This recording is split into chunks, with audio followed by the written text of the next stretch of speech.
Once again, we are back. This is Elevated Vibes right here on IntellectualRadio.com, our iHeart radio station. Now, everybody, check it out. You want to join this conversation, and this is going to be a big one, y'all. If you want to join this conversation, hit us up 708-223-8953, 708-223-8953, or you could just simply hit us up on Facebook Live. Now, everyone, before we get even deeper into this, amongst us right here, we are peace-loving people. All right, we strive and we fight for what would be peace and respect for all humankind. I just want to get that out of the way because some of you, once we get into this, may think differently. So we might as well put it out here right now. But why we gotta give that? Why we gotta give that exception? We don't do that for no other show. We don't do that for no other show. We talk about guns on the show, getting elevated, yes, all of that stuff. But yes, we got to give the please be advised that comments are limited to the thoughts and opinions of the commentators. In no way is this a reflection of the political, mental, or physical ideas of iHeartRadio. Like why we gotta give that imprimatur for this topic? Why is that necessary? Once we give them the topic, they will know why that is necessary. And I'm just gonna leave it at that one, y'all. Here we go. And this is how they start you off with the okie doke. You gotta start off with the apology. We gotta start off with the apology. I say, well. Oh my God. Like, okay. I mean, I get why we did it, but still, why we gotta start off with the apology. I get it, bro. I get it. Well, everybody, this disclaimer. This is part two of Israel in the Middle East. And blessed to have with us, and if you forgot who us is, we are part of Elevated Vibes Radio. I'm your boy Abdul Rashid, along with the boss man. I'm back to be here in the studio, and unfortunately the engineer is out tonight dealing with some stuff, but don't worry, the pilot and the co-pilot got it. We only slightly elevated. For sure. But once again, we are blessed to once again have this special guest with us, Dr. Vincent Gaddis, everybody. Woohoo! Thank you. It's an honor to be with two very awesome intellectual men. Well, thank you. Okay. Don't forget distinguished. Don't forget distinguished. And distinguished. Disclaimer. Right? Disclaimer. And distinguished. Let my ego come on up and do this. Right. Stop. It's not every day you're going to be on intellectual radio, True which enough. is exactly what it should be, right? Yeah, but absolutely. most of it's less than that. Entertainment. It's entertainment. Yeah. Entertainment. Yeah, no doubt. Newstainment. Yeah, no doubt. Now, to get in deeper with this, all right, everybody, this whole situation between Israel and many members of the Middle East did not begin. It's not in a vacuum. All right, this began over time with a lot of different things. Now, again, another ugly head on October 7th, but it didn't begin there. So what we want to do is try to build to the way where we, maybe our voices, maybe this moment can inspire the people, because the government's, but the people can build for change. All right. Now, just to give y'all a little bit about some of the much further history of it, Dr. Gaddis, could you please explain what happened in 1948 with the armistice agreement? Sure. Well, in brief, because that could take the whole show, just that answer. Yes, sir. But just in brief, coming out of World War II and the Holocaust, there was a very important sentiment in this newly created international body called the United Nations to create a homeland for the Jews. Now, part of that discussion, which most of the books don't really, is most of Europe didn't want the Jews there anyway, right? So what the United Nations did was take a chunk of an area that was already a British protectorate called Palestine and carved a piece of that out to become the nation of Israel. The most important thing about that discussion for us, I think, today, Yes, sir. is this. If you go back and look at the maps that the UN was considering at the time, they had already made a map that said, okay, we're going to put the Jews here, that's Israel, and we're going to have a state for the Palestinians. It was being cooked into the book, right? They were making the maps to do that, so on and so forth. Okay. There was significant opposition from two corners, right? One corner were the Palestinians themselves, who believed that they were being cheated out of the best land that was being portioned because wasn't it a 45-55% thing that's supposed to have been with that land? Well, if you go to that map, the Palestinians would have controlled about 60% of the territory. And they would have had a lot of that excellent agricultural land around where today is Tel Aviv and that area. And access to the sea. And access to the sea. The Israelis, or I should say, and this is an important word to use here, Zionists, did not want to compromise on that and didn't want the Palestinians to have that additional land, did not want them to have access. The compromise to that is what we know today is the Gaza Strip. And open air prison. And so the West Bank and Gaza became a carve out for Palestinians, but they were not granted a state. Israel was granted a state, but not the Palestinians. And from that time forward, the Palestinians have been fighting for their right to self-determination. And the Israelis, over time, what they have been doing is encroaching on that land, whether that was Gaza, whether that was the West Bank. When this originally was put into play, there was the first Arab-Israeli war, if you want to call it that. The Six-Day War.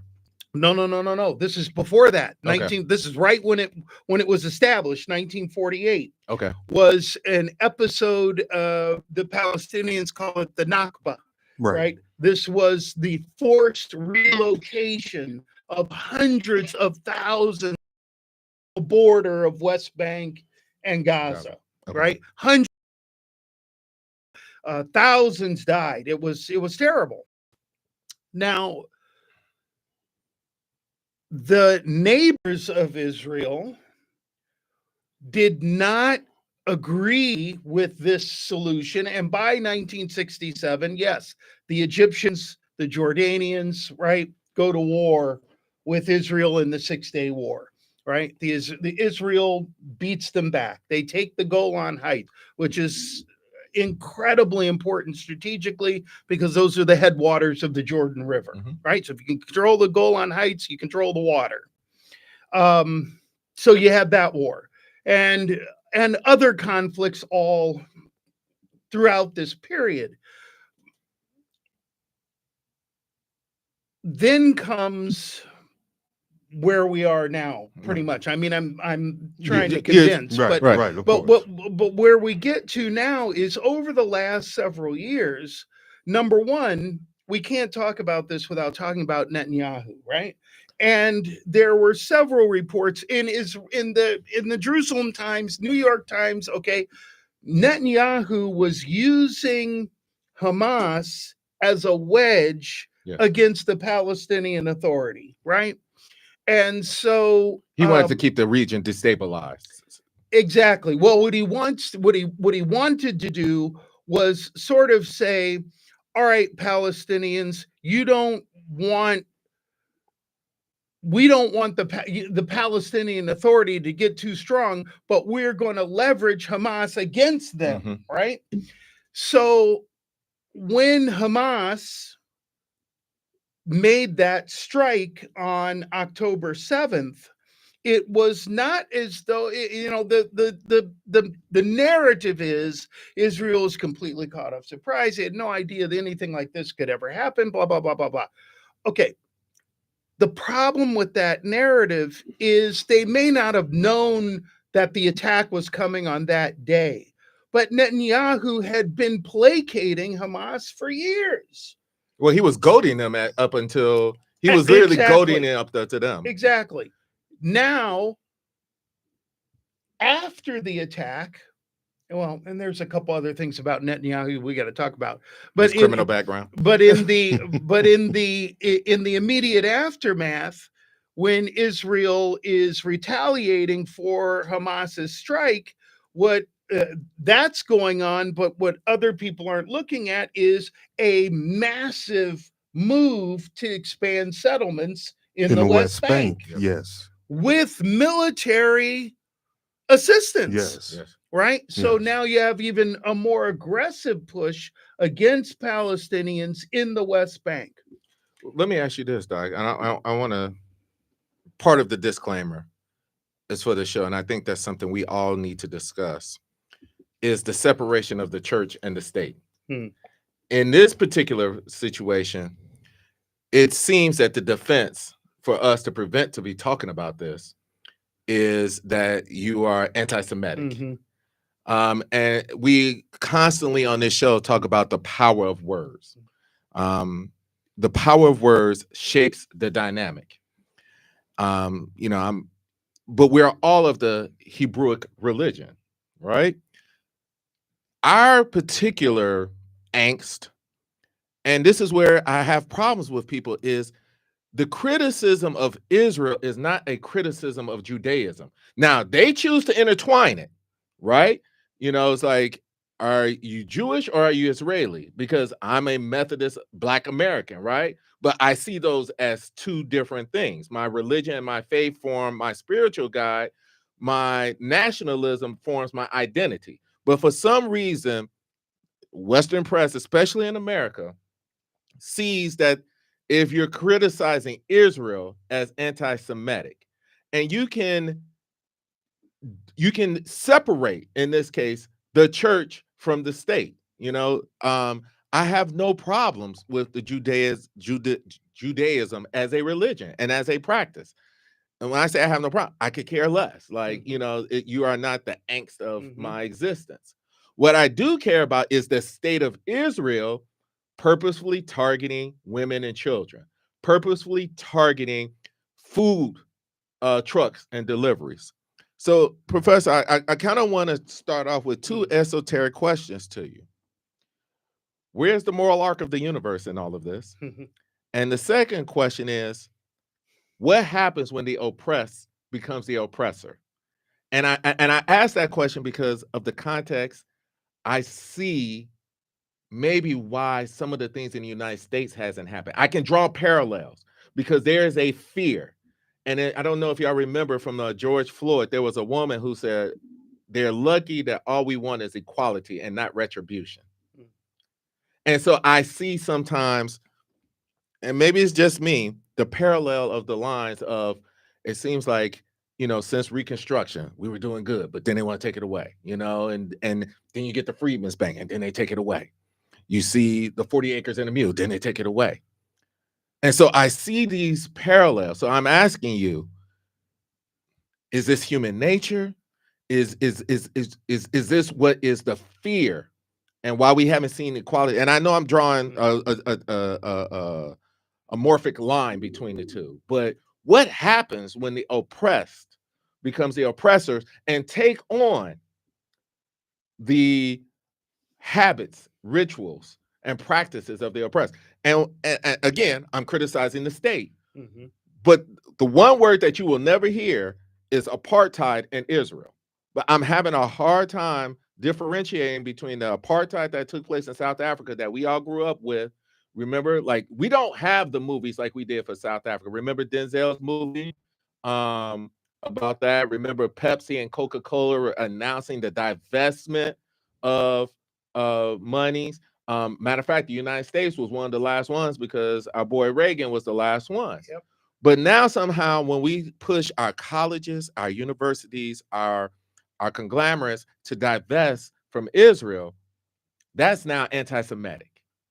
So I'm just asking you, what happens when the oppressed become the oppressors? And how do we, as human individuals, understand, like, where is the moral arc of the universe in this? Well, first of all, we have to start understanding another key word that is missing from our discourse, which is the word nuance. In other words, for example, and I'm gonna get to your question through this lane here, but you can denounce Hamas for the attack. Absolutely. Yes.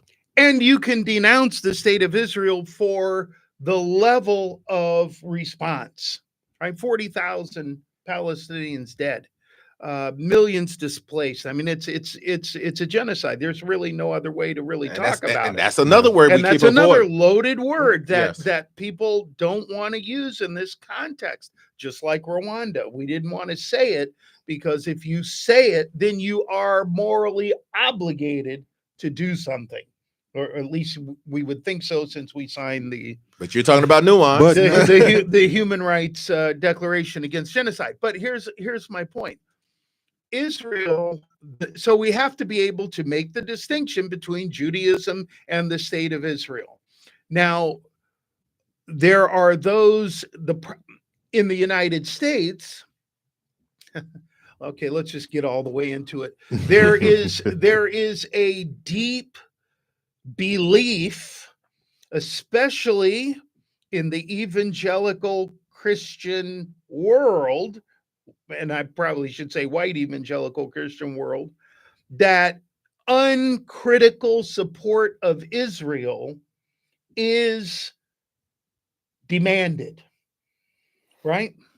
And so in that scheme of things, then to talk against Israel is to be anti-Semitic, right?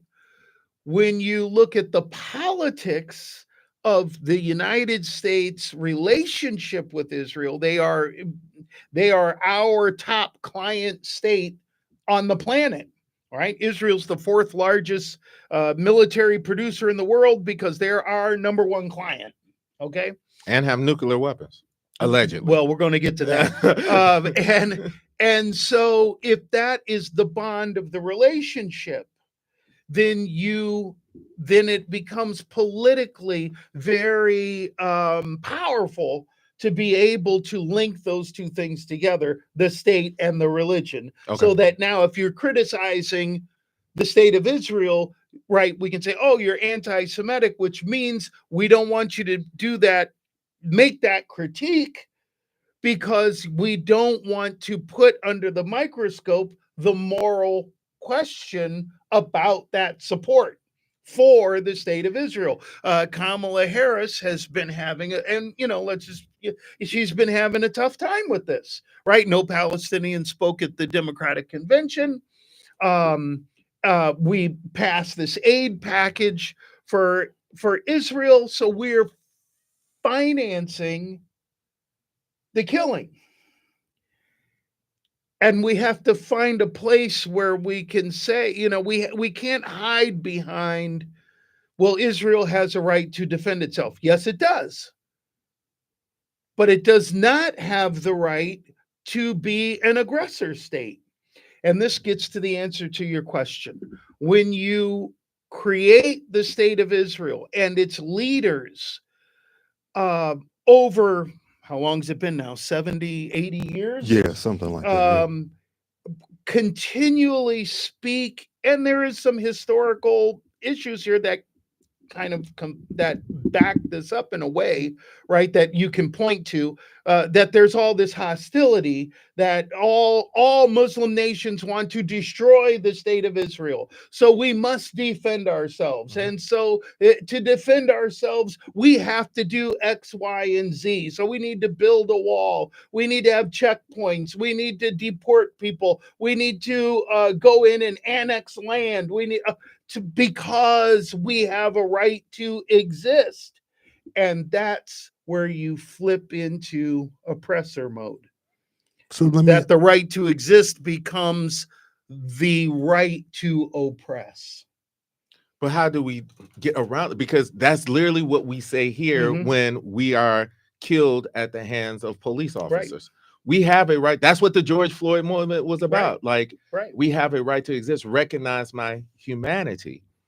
And I guess I'm asking the question in a very esoteric manner, Mhm. but it seems to extinguish hope Mm. for us here, because that is their fear. Right. You know, that is their fear. Right. You know what I'm saying? Absolutely. You know, a lot of the things that other nations take for granted, universal health care, you know, freedom from gun violence.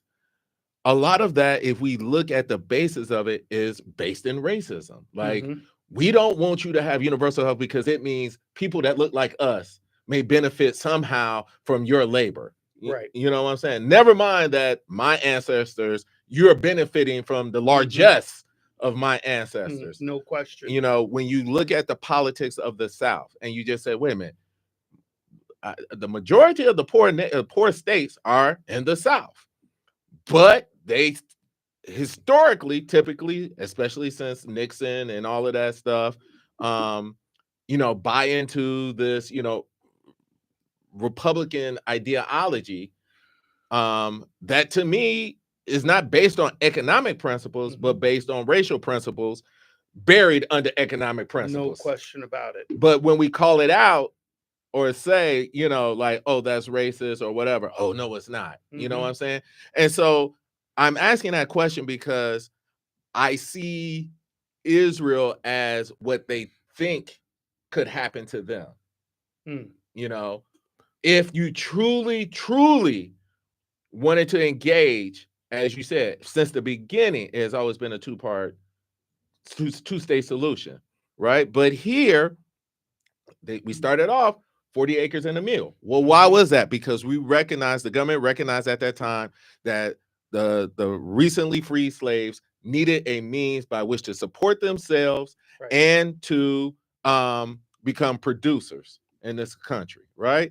And what people fail to get in their history is, yes, other cultures have come in and assimilated, right? But they were allowed to keep their monies. When you think about the history of the Freedmen's Bank, when you think about the history of 40 acres and a mule, even as recently as Bill Clinton, and you think about the black farmers and how so many of them were divested. And we do it in more insidious ways now. If you think about the foreclosure crisis, right? That was Black economic power. Yes, it fell on everybody, especially hard because we were targeted for these fluctuating rates. When you think about redlining, you know, America has perfected racism, but made it not look like racism. Like Germany sent someone over here and said, wait a minute, how y'all get to do all that stuff to the black people? And everybody love y'all and everybody trying to immigrate, but we over here, you know, trying to do the same thing. And, you know, like we did a show one time, I had listened to a podcast. Hitler had a picture of Henry Ford on his wall. Do you know how racist you got to be to have Hitler to have you on your wall? Oh yeah, exactly. Oh, Henry Ford wrote a short little book about why the Jew should be out of the United States. Yeah, but here he's a hero. Oh, absolutely. You know, absolutely. the Model T, the line. And what happens with all of that is you mentioned it earlier, but it's true. There is a push and a pull. There's a fight for rights, and then there's a backlash. And right now we're in the backlash. Yes. And it's bad. Okay. So let me ask you this: with all that, and even to help answer that question, would you not agree that the media needs to pull out more information? Because with information, with some of these things that they have done, because a lot of it is closed door, it's behind closed doors, you know, the rise with Zionism and so forth, it was a lot because of money. You know, the father of it, Theodore Herzl, hey, he would, before Britain got into it, before the US got into it, he was going to buy Palestine for $20 million from the Turks. You know, so the thing is, if we can bring this information out, and why don't the media do it? And that's some of the biggest problems, even with the racism thing and so forth. You know, some of the things it states that the information does not come to the people. And if you don't come to the people don't know. So they just jump on the bandwagon. Well, there's a whole bunch of reasons why, because that has to do with power, right? Correct. And Michael Trujillo wrote this great book. I recommend it for everybody. Silencing the Past, history, and the action of power, right? And what he says is history is what happened, and what we say What happened? happened, right? And the issue becomes who gets to say what happened, Exactly. And right? that's why I said the media should have, what they're supposed to do is be objective, you know, and they don't do that. They should, but the media, for all intents and purposes, is also a corporatist organization. Their It became a primary corporatist. motivation Yeah. is not information, it's profit. Right. And so once that becomes the key is profit and not information, you can't do that. We're in Chicago. You remember this? This was back in the early '90s. This young boy, I can't remember his name. This was back with Robert Taylor Holmes, and the two kids were playing, and the one kid threw the kid out the window from like the 10th floor. Okay. Of the Robert Taylor Homes, right? Yeah. And the Chicago Tribune said, man, we are so tired of all these young children being killed in Chicago. Yeah. And so every time a young child is killed in Chicago, they did the whole front page and the back page of section 1 of the Tribune. Right. Subscriptions dropped by 35%. Wow. They stopped doing it. That was that was them taking a moral stand, Right. that we have to bring attention to, because they were not only just writing about the lives of these children who were being killed, but getting into the policy, the economic policy, the social policies that create the conditions that these things can happen. And once people stopped buying the paper, right, that was it. It disappeared. It disappeared, right? And so where is I still believe, like King, the arc of the moral universe does bend towards justice, but you got to bend. You got to bend it.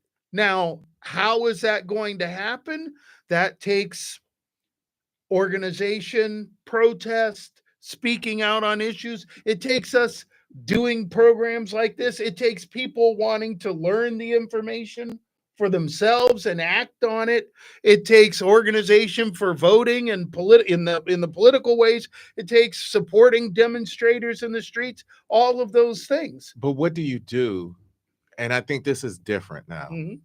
What do you do about the willful ignorance? Like I mean, you would agree that there is a certain, I mean, I've been on this planet, about 4 decades, okay? A little bit more than 4 decades. But there appears, and I don't know if it's more my awareness now, moving into, middle age, but there appears to be a certain amount of tribalism. Oh, absolutely. That has taken hold. And I said that there seems to be a certain amount of evil. Like, I think if 911 was to happen again, there would be people in the South that would, there would be those on the other side that would be like, oh, they deserved it. Oh, no question. Like as compared, Well, and look I'm at the talking in 10 difference years. between You know, okay, I want to, but look at I'm saying, look at right now the difference between the talk of this hurricane and Katrina. yes, Right. Oh, the Katrina was God's punishment against corruption, blah, blah, blah, blah, blah, where all these black people were dead. right. Right. But no one's saying that about Tampa, Florida. Uh, Right. No one's saying that. So That's the history. We did the same thing with crack and opium. You know, right, well, right, you right. know, we have a history of demonizing people of color, and that's the problem I have. Mm-hmm. I think, and I may get some flack, when you are on the out, all right, when you're, and I say this, like, we are, and I heard Tahani Coates say this, every black person in this country is a product of sexual violence, Mm-hmm. you know? And I'm not saying it gives you a unique perspective. And when I say unique, I mean, I am able to empathize with you without having to have experienced that. Okay. I will give the example. We just talked about him. Cheney, when he was in office, anti-gay, you know, no gays in the military, none like that, right? Guess what happened? Daughter came out. Oh, well, now I wear a rainbow pin flag, Mm-hmm. you know, but why can you have that empathy at that time? Same thing. Your boy Reagan, his wife, against, you know, stem cells. Mm-hmm. Guess who develops Alzheimer? Guess what the cure is? Oh, well, we need to study Alzheimer. What? Hold on. It didn't start with Ronnie, and it ain't gonna end with Ronnie, right? But now, you know, and I wonder sometimes about the abortion. How many of these congressmen gonna need their wives to have to go into Texas and be forced with the episodic, and for to see your wife pale and for empathize, is that what's going to cause you to change? But when you are part of a class that has been systematically oppressed, politically, racially, socially, it does give you a unique perspective. And that's why I think, you know, for so long, and I'm not the one that says that, you know, people of color, especially blacks, have been the moral fiber of this country, you know, because how you treat the least of us is how you're going to treat me. Mm-hmm. And the least of us is supposed to be the prisoner, right? Like, because we got our rights with the 14th Amendment, women have with their team, but all rights were reserved for everybody else but the prisoner, right? Because if you look at the Constitution, 13th Amendment. 13th Amendment, lock them up, Mm-hmm. and we can treat you as a quote unquote prisoner, aka slave. Mm-hmm. Right. You know? And we saw this. We saw this during Jim Crow. Like when you were standing around, you know, loitering, they throw you in on the chain gang line so you could build the streets. You know, it was illegal for a black person not to have a job. But then you try to go get a job, they're gonna lock you up for that. Mm-hmm. You know, Mm-hmm. The history of the police was literally locking people up in New York and shipping them down south. That's the history of our police. They were the patty rollers. That's what they called them. So I say all of that to say, we talk, and that's to bring it home. There are tangential lines that can be drawn between the conflict over Mm-hmm. there Mm-hmm. and the conflict here. No And- question. And what I'm saying is, and to your point, when those bombs are dropping, those are United States bombs. And so don't be surprised when you start to see attacks on American populations. If and I'm just giving you one story, and this is for empathy. Imagine you have done everything you can to try to get your child to an aid station. You have not eaten, but you get to that station and your child is so emaciated that there is nothing that you can do. Mm. Nothing. You are beyond, you're talking, you're looking, the child is breathing. But we have emaciated You have been gone you have been without nourishment for so long. The only thing we can do is provide you comfort. The one thing that keeps man sane and logical is his family. And if you take that away, are you surprised that there is retribution? And that's what Hamas was doing. I mean, it's retribution on steroids, but you always got to remember this. One person's terrorist is someone else's freedom fighter. Well, that is true. And I'm not going to, and I'm not supporting that, right? No one's defending that action, but in this esoteric way you're talking about, there are violence becomes a response to continued oppression, or certainly can be a response to that. And in the case of this region, is a response that is long coming and ongoing, right? Have been those from Hamas to Yasser Arafat years ago and so on, right? All had viewed, even early, if we want to make these parallels, right? The early ANC was a proponent of violence against apartheid. If you go back, they were to get the apartheid system even understand its violence was to counter with violence. I'm not excusing it, I'm understanding it, right?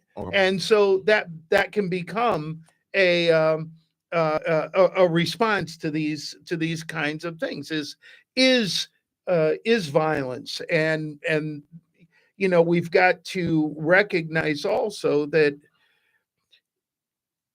if in fact there is a place for rationality, then there has to be a place for negotiation. And that's what's missing. Well, that's politics. Politics missing right politics now. Is the commitment in this situation with all the complexities that are going on with this between Netanyahu's politics, because here's a man who knows that the minute this thing is over, they were getting ready to arrest this man and put him in jail. Literally, if you had waited 3 days. 3 days. So he knows, and that's part of what's driving this thing, right? Yeah. Then you've got Iran on the other side, which we created in its current form, who is funneling arms, and Hezbollah and Hamas as their two proxies in the area. And so and then Israel with its own internal political dynamic decides, okay, we need to, in essence, preemptively strike Hezbollah, right, with this whole pager walkie-talkie thing, and then blow up their leader and assassinate him. Iran retaliates. Now we don't know what's going to happen. We're waiting for the Israeli response. Who knows what that could be? And then at the end of all of that, and there's tons of detail we can get into, yes. But at the end of all of that, then comes the question of what is the response by the United States? And to kind of cement what you're saying is the United States has continued to see Israel, the state, as the oppressed and not an oppressor, or we could say as a joint oppressor of the Palestinians, right? And certainly Angela Davis has written on this extensively, of this relationship of the parallels between the Black struggle for freedom and the Palestinian struggle for freedom, right? Mm-hmm. Both of which have had a very parallel track in a lot of different ways over the last, for us, 200 and something years, but for the Palestinians since 1948. Well, hold on. Let me ask you this, because I came across an interview from the BBC where they interviewed the youth, Israeli youth and Palestinian youth in the West Bank. And they both came with a very similar thing. They both were saying that the trust is dead.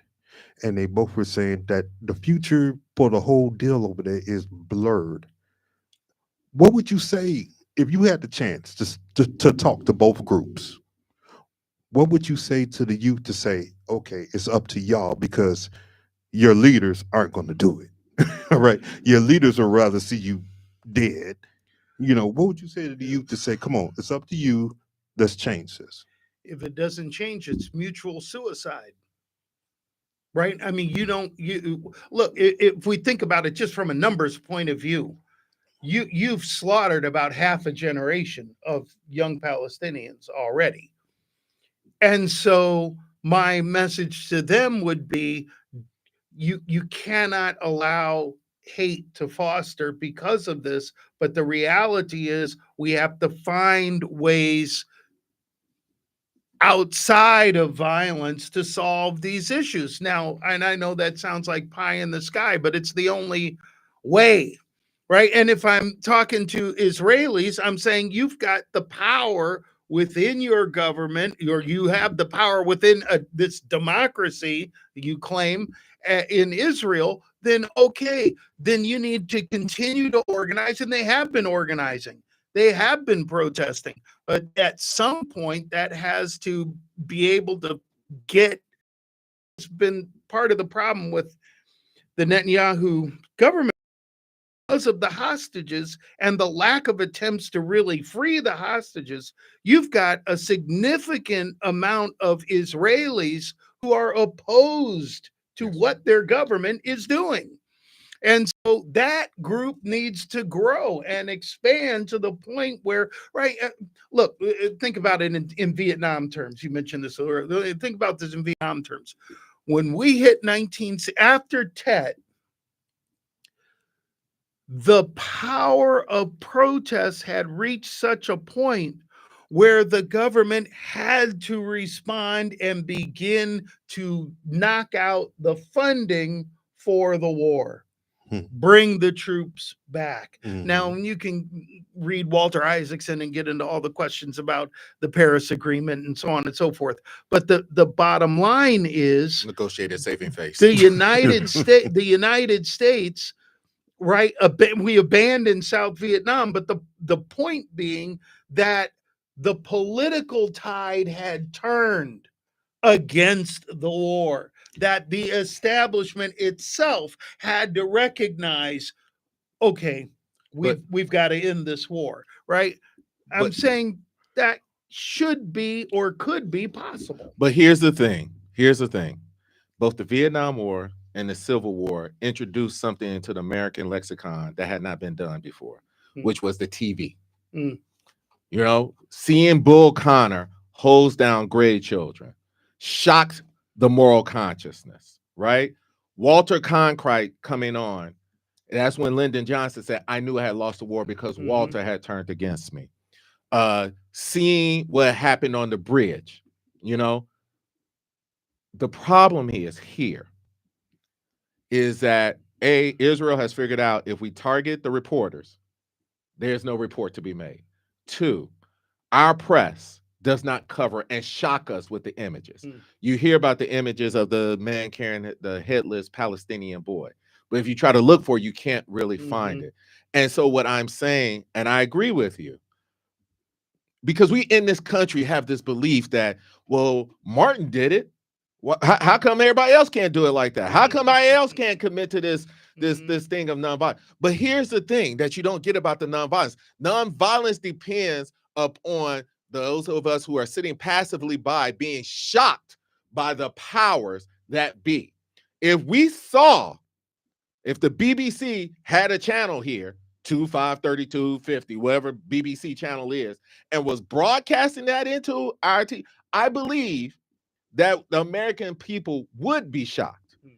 But because of the news bias, we are doing extracurricular activity when we're talking about this here. And that's why people are able to label you anti-Semitic. But, it's like, oh, you're anti-Jew. And it's like, no, like you don't understand. There's a whole nother side of this. And that's also what happened in South Africa. We had stories We had the stories. Remember the Cry Freedom. Right. You know, that was a hard movie to watch as a young kid. But I remember that song at the end. Yeah. I remember that song at the end. You know, I remember there was a scene where they put what they thought was a traitor and they put him in the tire and they burnt him. But you at the time you didn't understand, but you had to understand, like, yo, you are a traitor and you're risking our lives when we're trying to fight for the people. So until America faces that shocking of this consciousness, what we're seeing will continue to happen.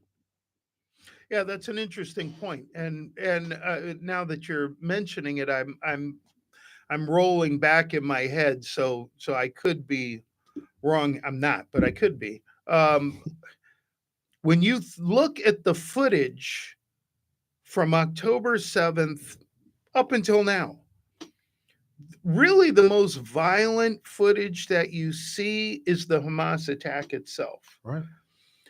What you do not see is the real horrors of the retaliation. And on social media, this has been an interesting thing, because on social media, there have been those who have posted the images of little kids with their arms blown off and their legs blown to pieces and so on and so forth. And Facebook takes them down. Or YouTube bans them. This is too graphic. So the effort to shock is being muted. Right. And so it allows us to kind of, yes, be in this headspace where we don't really, not only do we not empathize, we're in the place of willful ignorance, right? We don't want to know, right, of what's really going on. And so we rely on a kind of corporatist media to tell us what's going on, and they're not showing us either. And I'll just say one last thing on this. Go back to Gulf War I. Yes. 1991. How many dead Americans did you see? None. And when they did the picture of the 4 U.S. caskets on the plane from Dover, you remember that? Yes. Right. Very respectfully done. Right. Very respectful. People went nuts. How could you show that? Wow. How could you show that? Is that when we stopped showing the planes landing at Dover? I remember. I remember. And from that point, you didn't see any more dead Americans, period. Right. And even when we embedded troops in this latest war, that reporting never showed dead Americans. Right. The most famous one being these 2 black soldiers. They don't die, but this IED goes off behind them. Right. And they're, they hunch down. Right. But there's no, you don't see, there's a sanitizing that happens with that. In memoriams. Right. And then when you get to talking to young people, and I'll just close this segment with this. I just talked to a bunch of my students, and over the years I've been talking to them. This is a whole generation that was born in war. Right. In the war on terror. Yes. Right. I was talking to my class the other day. 9/11 came. I have to tell my story. What was I doing? Blah, blah, blah. I mean, this was a world-changing event. Right. Most of those students hadn't been born yet. And none of them had any kind of connection to the war at all. And so to them, it could be ancient history. Yeah, that's right. They had no connection. So there was no empathy. There was no way of really understanding. All they understand is, American flags and we're against terrorism. Right. But none of the other parts of that war do they understand. And so when they look at this, they don't know that. They certainly don't know the complicated history of the region. Right. They don't see the shock of what's really happening. And so then they rely mostly on the filtered news they get on their phone, Right. which tells them whatever story they're telling, Right. wherever you're at. The story Right. with the slant that they want to give to them. But none of which is really getting into the nitty-gritty of what's really happening on the ground. That's by and large, Right. which feeds the willful ignorance. Yes. Right. So unless you're looking at Amnesty International, International Crisis Group, Democracy Now, you're just not seeing what's happening, right? And so there is no shock. So there is no outrage, right? And then when those standing up for the oppressed, the students, demonstrate at the universities, now all of a sudden they are the evil. Right. Because the shock is, how could you do that? Right. How could you protest at a university and do a sit-in and all camps and all, the tent cities and all of that? Oh, they're so evil. Right. And boom, there you have it. Right. Well, unfortunately, sir, we are up against the clock. But oh man, I didn't even get in my rant to get into. We gonna have you back. We're gonna have a part 3 because we really need to talk about no Iran. problem, no we problem. Really need to talk about that. We definitely would love to do that, sir. So, hey, you just tell us, and we will do it. All right. All right. All right. It's been an honor. Yes, no doubt. So, anybody and everybody, this is what I ask y'all to do. Y'all want to know more? You want to get more in this conversation and so forth? Hit us up at the triplethreadradio@gmail.com, the triplethreadradio@gmail.com, or just go under this Facebook Live and ask a question, and you will get an answer. This is Elevated Vibes, and we thank once again Professor Dr. Vincent Gaddis, and Thank we you, will guys. catch y'all next week. Thank you. Peace.